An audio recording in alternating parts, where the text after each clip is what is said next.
Sir నమస్కారం sir. నమస్తే. Sir 'పాడుతా తీయగా' షో నుండి రీసెంట్‌గా ఎలిమినేట్ అయిన సింగర్ 'ప్రవస్తి' ఇప్పుడు ఆ 'పాడుతా తీయగా' షో పైన అందులో ఉన్న జడ్జెస్ అయిన ముఖ్యంగా కీరవాణి గారి పైన, సునీత గారి పైన సెన్సేషనల్ కామెంట్స్ అయితే చేశారు సార్. అంటే ఇక్కడ బయాస్డ్‌గా ఉన్నారని చెప్పేసి ఆమె పలు ఇంటర్వ్యూలు ఇవ్వడం కూడా మనం చూస్తున్నాం. మరి ఆమె కామెంట్స్‌ని ఏ విధంగా చూడొచ్చంటారు? నిజంగా 'పాడుతా తీయగా' షో ఈ విధంగానే ఉందా? మరి మీరేం చెప్తారు సార్ దీనికి సంబంధించి? అంటే రియాలిటీ షోస్‌కి సంబంధించి అక్కడ కంటెస్టెంట్లు నిజంగా వాళ్ళ టాలెంట్‌కే అక్కడ పట్టాభిషేకం జరుగుతోందా? హ్మ్. లేకపోతే ఇంకేమైనా రాజకీయాలు చోటు చేసుకుంటున్నాయా అనే దానికి సంబంధించి రకరకాల వెర్షన్స్ ఉన్నాయి. అనేక వెర్షన్స్ ఉన్నాయి. అయితే ఎవరూ కూడా సీరియస్‌గా ఓపెన్ అప్ అయి మాట్లాడిన సందర్భాలు లేవు. చాలా తక్కువ అసలు లేవు ఇప్పటిదాకా. అవును. ఈ అమ్మాయి మొదటిసారిగా ఓపెన్ అయింది. ఇది పర్సనల్ ఒపీనియన్ కావచ్చు. అంటే తను ఎక్స్పీరియన్స్ చేసినటువంటి అనుభవం చెప్పింది అమ్మాయి. అయితే అది పర్సనల్ లెవెల్లో చూడాలా, లేకపోతే దీనికి సంబంధించి ఇతర కంటెస్టెంట్లు ఏమంటారు అనేది కూడా తెలుసుకోవాలి. చాలా సందర్భాల్లో ఏం జరుగుతుందంటే, ఒక సమిష్టి కార్యక్రమం జరుగుతున్నప్పుడు ఒక 10 మంది కంటెస్టెంట్లు ఉంటారు, లేదా 15 మంది ఉంటారు, జడ్జెస్ ఉంటారు. వీళ్ళు కొంతమందిని హర్ట్ చేయవచ్చు. అంటే వాళ్ళు చాలా బాగా పాడాము అనో, లేకపోతే తమ ప్రదర్శన చాలా బాగుందనో, కంపారిటివ్గా తనకంటే బెటర్ మార్క్స్ వచ్చిన వాళ్ళకంటే కూడా తన తన పెర్ఫార్మెన్స్ బాగుందనో ఒక అభిప్రాయం ఏర్పడి ఉండొచ్చు. కానీ జడ్జెస్ వేరియస్ రీజన్స్తో వీళ్ళ అభిప్రాయానికి భిన్నంగా వ్యవహరించవచ్చు. అలా వ్యవహరించిన సందర్భాల్లో వీళ్ళు హర్ట్ అవ్వచ్చు. ఆ హర్ట్ అవ్వటం అనేది నెమ్మదిగా పోగుబడి ఆ సందర్భంగా వీళ్ళు అక్కడ తమ అభిప్రాయం చెప్పే ప్రయత్నం చేసినప్పుడు దానికి ప్రాపర్ రిసెప్షన్ దొరకనప్పుడు ఆ గాయం పెరిగి పెద్దదై ఇలా డీవియేషన్కి వచ్చి, అంటే అది ఓపెన్ అప్ అయి మాట్లాడటం. ఇప్పుడు ఇలాంటి కామెంట్స్ ఎస్పి బాలసుబ్రహ్మణ్యం గారు కూడా ఆయన కెరియర్ మీద కొంత చేశాడు. ఆయన ఒక దశలో మాట్లాడుతూ స్టేజ్ మీద మాట్లాడాడు, విడిగా ఇంటర్వ్యూస్లోనూ మాట్లాడాడు. ఆయన సత్యం గారు ఎలా వ్యవహరించేవాడు సింగర్స్తో అనేది మాట్లాడాడు ఆయన ఒకసారి. ఎలా పాడినా ఆయనకు నచ్చేది కాదు అని చెప్పాడు. అంటే చాలా దారుణంగా కామెంట్ చేసేవాడు ఆయన. నేను చాలా అద్భుతంగా పాడేమని అనుకునేవాడిని, నేను అనుకుని బయటకు వస్తే అందరూ మెచ్చుకునేవారు. అక్కడున్న నిర్మాతలు, లేకపోతే రికార్డిస్టులు, వీళ్ళందరూ చాలా బాగా పాడేవని మెచ్చుకుంటున్న టైంలో ఏం పాడాడు అని ఆయన చాలా చిరాగ్గా రియాక్ట్ అయ్యేవాడు. ఒక్కసారి చాలా ఇబ్బంది పడిపోయేవాడిని, నేను సఫకేటివ్గా అనిపించేది అని బాలసుబ్రహ్మణ్యం. అలాగే డోలక్ తీసి మొహాన కొట్టిన సందర్భాలు ఉన్నాయని రామకృష్ణ గారు. అదే సత్యం గారి గురించి ఆయన సుశీల గారు ఒకసారి రికార్డింగ్ థియేటర్లో కన్నీరు మున్నీరై ఆవిడ ఏడుస్తుంటే ప్రొడ్యూసర్ ఎంఎస్ రెడ్డి గారు వచ్చి, ఏమిటమ్మా అంటే, నేను పాడితే ఇలా అన్నాడు ఆయన అంటే, ఆయన వెళ్ళి సత్యం గారితో గొడవ వేసుకుని దాదాపు కొట్టినంత పనిచేశాడని, ఇలాంటి విషయాలు చాలా ఇండస్ట్రీలో బయటకు వచ్చినాయి. అంటే వీళ్ళు చెప్పారు తర్వాత, ఆయన వెళ్ళిపోయాక, వాళ్ళు వెళ్ళిపోయాక వీళ్ళు కూడా ఇండస్ట్రీ నుంచి దూరం జరిగాక మాట్లాడారు. చక్రవర్తి గారు తను చాలా హిమ్యులేట్ చేసేవాడని రామకృష్ణ గారు చాలా ఇంటర్వ్యూలో చెప్పాడు. ఇలా ఒక్కొక్క మ్యూజిక్ డైరెక్టర్ వ్యవహార శైలి మీద ఒక్కొక్క సింగర్ ఒక్కొక్కలాగా రియాక్ట్ అయిన సందర్భాలు అనేక ఉన్నాయి. వీటిని రకరకాల కథలుగా యూట్యూబ్లో వీడియోస్ కింద కన్వర్ట్ చేసి చెప్తున్న వాళ్ళు కూడా ఉన్నారు. ఇదంతా ఆ రోజుల్లో ఎందుకు మాట్లాడి ఉండరు? అదే సత్యం గారికి అనేక పాటలు పాడారుగా బాలసుబ్రహ్మణ్యం గారు. పైగా వాళ్ళిద్దరిది తండ్రి కొడుకుల బంధం అని చెప్పుకునేవారు అందరూ.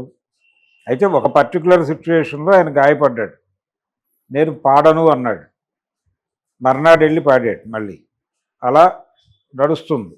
అంటే ఎక్కడో చోట ఈఎంఐ విషయంలో కూడా అదే జరిగి ఉండొచ్చు. అయితే ఇది తప్ప ఇంకేదైనా ఉందా అంటే, క్యారెక్టరు లేకపోతే దీనికి విచిత్రమైన థంబ్నెయిల్స్ పెట్టి ప్రమోట్ చేస్తున్నారు. ఇప్పుడు అమ్మాయి వీడియో బయటకు వచ్చినప్పుడు ఆవిడ జడ్జెస్ మీద కామెంట్ చేసిన వీటిలో ఎక్కడా కూడా సబ్జెక్ట్ రిలేటివ్గానే నడిచింది తప్ప సబ్జెక్టు దాటి వెళ్ళాల. ఆ అమ్మాయి మాట్లాడింది చాలా పద్ధతిగానే మాట్లాడింది, తనకి అనిపించిన విషయాలు మాట్లాడింది, దానిలో ఎక్కడా కూడా ఆర్ట్గా లేదు. కానీ థంబ్నెయిల్స్ ఆర్ట్గా పెట్టి ప్రమోట్ చేస్తున్నారు. ఇది ఆ అమ్మాయికి ఇబ్బంది, ఆ షోకి ఇబ్బంది. అక్కడ జడ్జెస్గా ఉన్నవాళ్ళు హర్ట్ అయ్యే పద్ధతుల్లో ఈ అమ్మాయి పేరుతో థంబ్నెయిల్స్ వస్తున్నాయి. ఇది ప్రమాదం. తను ఇక సింగింగ్ ఫీల్డ్లో తన కెరియర్ ముగిసింది అనుకుని మాట్లాడుతున్నాను అని చెప్పింది. నాకు దీంతో సంబంధం లేదు, నేను వేరే మార్గం ఏదో చూస్ చేసుకున్నాను, నా జీవనం ఇక్కడ లేదు అనుకున్నాను అని కూడా చెప్పింది. సరే, ఉందనుకున్నా లేదనుకున్నా అమ్మాయిలో ఆ కళ ఉంది, అమ్మాయి ఆ ఏరియాలో టాలెంట్ ఉంది. అవకాశాలు వస్తే ఓకే, రాకపోయినా ఓకే. ఒకళ్ళు అవకాశాలు అంటే సినిమా అవకాశాలు మాత్రమే అవకాశాలు కాదు, రకరకాలుగా బిజీగా ఉంటారు. సింగర్ అనేవారు రకరకాల ఏరియాల్లో వాళ్ళకి ఎక్స్పోజర్ ఉంది. భక్తి పాటలు పాడతారు, లేకపోతే ఇలాంటి ప్రోగ్రామ్స్లో పాడతారు. అందరూ సినిమా పరిశ్రమలోనే బిజీగా లేరు. అసలు సినిమాల్లో పాటలు ఉంటాయా ఊరుతాయా అనే పరిస్థితి ఉంది. సినిమాలు ఏ పద్ధతిలో వెళ్ళిపోతాయనేది కూడా ఎవరికి తెలియదు. సినిమాల్లో పాటలు అనేవి స్పీడ్ బ్రేకర్లు అన్న డైరెక్టర్లు చాలామంది ఉన్నారు. చక్రపాణి లాంటి వాడు అయితే చాలా జోకులు వేసేవాడు, ఆయన జోవియల్గా మాట్లాడేవాడు. సినిమాల్లో పాటలు ఎందుకు పెడతారండి అంటే, ఇదివరకు సింగిల్ క్యామ్ ఉండేది, సింగిల్ ప్రొజెక్టర్ ఉండేది థియేటర్లో. సింగిల్ ప్రొజెక్టర్ ఉన్నప్పుడు 4-5 ఇంటర్వెల్స్ ఉండేవి, జనాలు కాస్త బయటికి వెళ్ళి రిలాక్స్ అయ్యి వచ్చేవాళ్ళు. ఆ తర్వాత డబుల్ ప్రొజెక్టర్స్ వచ్చిన తర్వాత అవకాశం లేకుండా పోయింది, ఒకటే ఇంటర్వెల్ అయింది. దాంతో జనాలు కాస్త బయటికి వెళ్ళి సిగరెట్లు తాగి టీలు తాగి రావడానికి పాటలు పెడుతున్నారు అన్నాడు ఆయన. అంటే పాటల పని అదే అన్నట్టుగా. నిజానికి పాటలు లేకపోతే అంతమంది సంగీత దర్శకులు, అంతమంది గాయకులు, అంతమంది రచయితలు ఎలా బతికేవాళ్ళు? బతికారు కదా. పాటల మీద హిట్ అయిన సినిమాలు అనేక ఉన్నాయి కదా.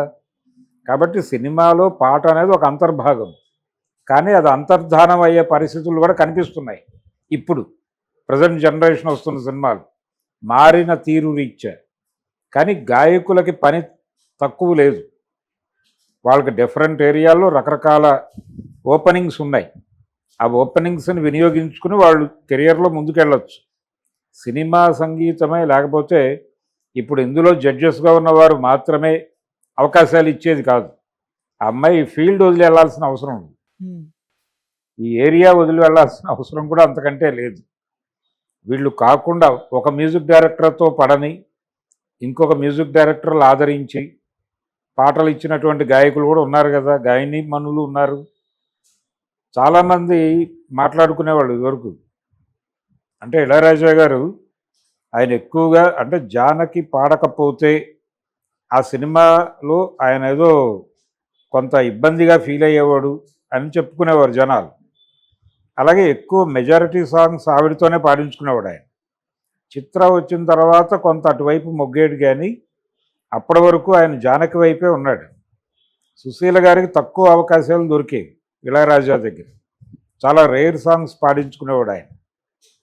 మేజర్గా జానకి. ఆ టైంలో మిగిలిన వాళ్ళు ఏమీ హర్ట్ అవ్వలేదు కదా, వస్తే పిలిస్తే పాడేవాళ్ళు, లేకపోతే వదిలేసేవారు. అలాగే చక్రవర్తి గారు సుశీల గారికి ఎక్కువ ప్రాధాన్యత ఇచ్చేవాడు, జానకి గారితో కొన్ని రేర్ సాంగ్స్ పాడించేవాడు.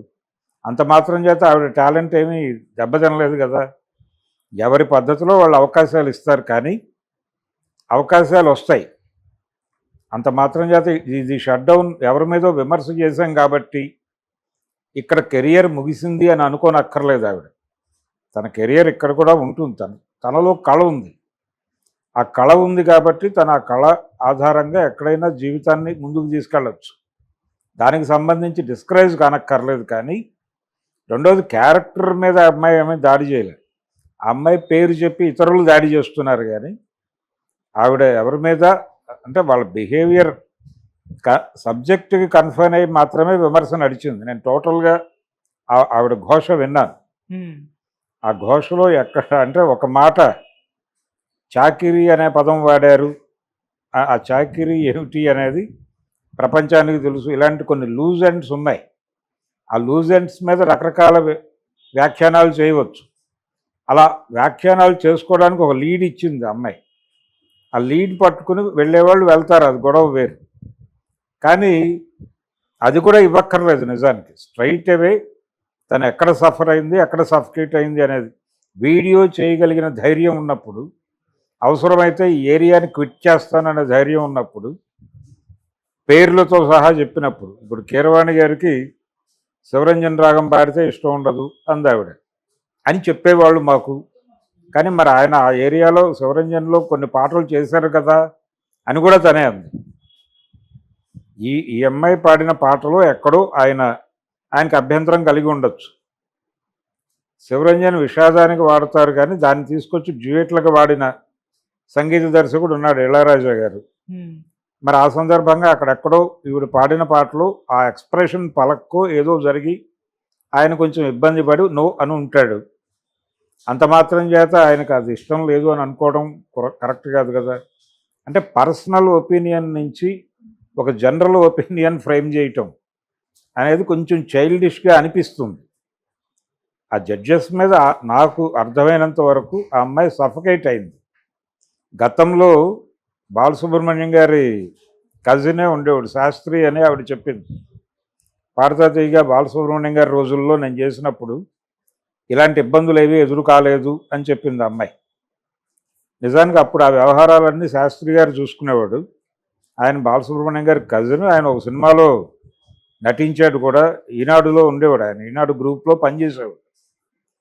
ఆయన రామోజీరావు గారు తీసినటువంటి మొదటి సినిమా శ్రీవారికి ప్రేమలేఖ, ఆ సినిమాలో జంజాల్ గారి డైరెక్షన్లో నటించాడు కూడా ఆ శాస్త్రి గారు. ఆయనే ఈ పాడతా తీగ ప్రోగ్రాం చూసేవాడు. ఆయన ఎవరిని ఇబ్బంది పెట్టేవాడు కాదు.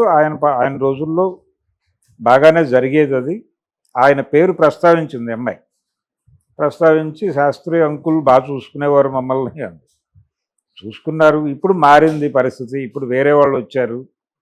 ఇప్పుడు మేబీ ఒక ప్రొడక్షన్ హౌస్ ఏదో ఇన్వాల్వ్ అయింది దానిలో. కాబట్టి అప్పట్లాగా ఉండాలంటే కుదరదు. అప్పుడు కూడా సఫకేట్ అయిన వాళ్ళు ఉన్నారు కంటెస్టెంట్లు, ఎవరి ఇబ్బందులు వారివి. అంత మాత్రం చేత ఏదైనా తన క్యారెక్టర్కి సంబంధించి ఏదైనా ఇబ్బంది కలిగి ఉంటే దాన్ని ఓపెన్గా చెప్పుండొచ్చు. అలా చెప్పకుండా ఇలా లీడ్లు ఇస్తే ఏం జరుగుతుందంటే, ఈ లీడ్లు పట్టుకుని అవతల వాళ్ళ మీద దాడి చేయడానికి వాడతారు. అప్పుడు ఈ అమ్మాయి అవతల వాళ్ళ చేతిలో ఆయుధంగా మారుతుంది. అది ఇంకా దరిద్రం, ఇంకా దారుణం. అటువంటి లీడ్ ఇవ్వకూడదు, ఎప్పుడు ఎవరికి ఇవ్వకూడదు. అటువంటి లీడ్ ఇస్తే ఏంటంటే తనకి ఇబ్బంది, తన కెరియర్కి ఇబ్బంది. రోజువారీ జీవితంలో ఎక్కడో చోట ఏదో ఒక ఏరియాలో మనం ఉండాలన్నప్పుడు మన స్టాండ్ బలంగా ఉండాలి. ఆ స్టాండ్ అమ్మాయి సఫకేషన్లో ఉందనేది మాత్రమే అర్థమైంది. ఎక్కడో డిస్కనెక్ట్ అయింది వాళ్ళతో. ఆ డిస్కనెక్ట్ అవ్వటము, అక్కడి నుంచి తన పెర్ఫార్మెన్స్ వాళ్ళకి నచ్చదు అని ప్రీఆక్యుపైడ్ ఒపీనియన్తో కూడా కొన్ని పాటలు పాడి ఉంటుంది ఇవిడ. అక్కడ వాళ్ళు ఆటోమేటిక్గానే డిస్కనెక్ట్ అయి ఉంటారు. ఈ గ్యాప్ అనేది అలాగే జరుగుతుంది. ఆ గ్యాప్ వచ్చేసింది. ఆ గ్యాప్ నుంచి అమ్మాయి పక్కకు వచ్చేసింది. ఎలిమినేట్ అంటే సైన్ చేశాను కాబట్టి, బలవంతంగా ఉన్నాను, కాంట్రాక్ట్ సైన్ చేశాను కాబట్టి, లేకపోతే నేను ఎర్లీ డేస్లోనే క్విట్ అయిపోదాం అనుకున్నాను అని కూడా చెప్పింది ఆవిడ. అప్పుడు క్విట్ కాకుండా ఎందుకు నిలబడింది, సైన్ చేశాను కాబట్టి, వాళ్ళే ఎలిమినేట్ చేశారు కాబట్టి ఇప్పుడు మాట్లాడుతున్నాను. అంటే గతంలో విన్నరు, ఇప్పుడు ఎలిమినేషన్కి గురైనటువంటి పరిస్థితి. అంటే తను సఫకేట్ అయింది, బాధపడింది, పెయిన్ ఉంది. ఆ పెయిన్ని ఎక్స్ప్రెస్ చేయాలనుకుంది ఆవిడ. ఎక్స్ప్రెస్ చేసిన పద్ధతిలో కొంత తేడా ఉంది. ఇంకా వివరంగా చెప్పవచ్చు. ఎటువంటి లీడ్స్ ఇవ్వకుండా చెప్పాలి. ఇలా లీడ్స్ ఇస్తూ లీడ్స్ అనేది అక్కర్లా. చెప్పదలుచుకున్నప్పుడు ఓపెన్గా బలాని వాళ్ళు ఈ పద్ధతిలో హెరాస్ చేశారు అని చెప్పచ్చు. అవతల వాళ్ళకి వేరే ఆలోచనలు చేయడానికి అవకాశం కల్పించకూడదు. ఆ తప్పు చేసింది అమ్మాయి. ఆ తప్పు తప్ప మిగిలినంతా ఇబ్బందికరం లేదు. ఆ తప్పు ఆ ఒక్కటి పీకేస్తే మిగిలిన విషయంలో ఎక్కడా కూడా సబ్జెక్ట్ నుంచి డీవియేట్ అయినట్టుగా కనిపించలేదు. ఆవిడ మీద క్రిటిసిజము సబ్జెక్టుకు లోబడే ఉంది.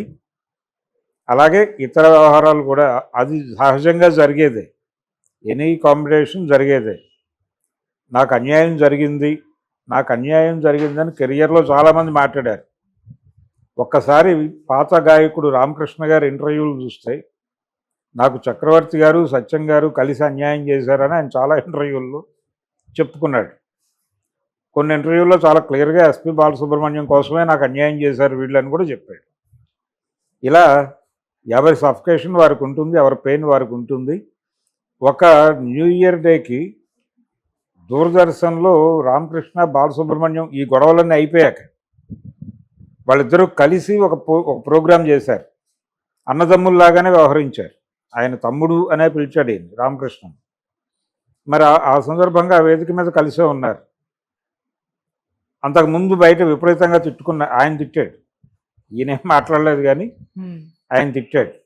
కానీ ప్రజలకు తెలుసు ఎవరి కెపాసిటీ ఏమిటి అనేది, ఎవరు రైజ్ అవటానికి ఏమిటి కారణం అనేది తెలుసు.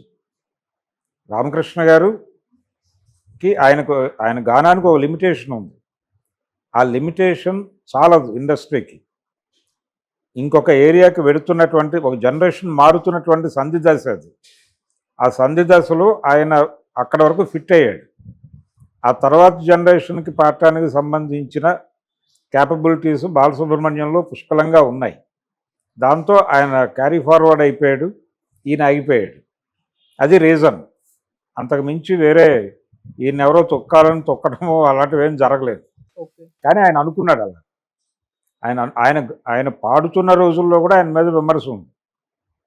అమరదీపం సినిమాలో పాట ఏదో పాడుతుంటే ఏదో హీరో బలవంత పెట్టబట్టి నీతో పాడిస్తున్నాను కానీ నువ్వు పాడింది నాకు తృప్తి కలిగించట్లేదు అని మొహం మీదే చెప్పాడు ఆయన, సత్యం గారు. ఈయన కొంచెం బాధపడ్డాడు. అలా ఉండేది. అలా ఓపెన్గా తిట్టడం అనే కార్యక్రమం ఆయన చేసేవాడు. అందరినీ, ఎవరిని క్షమించేవాడు కాదు.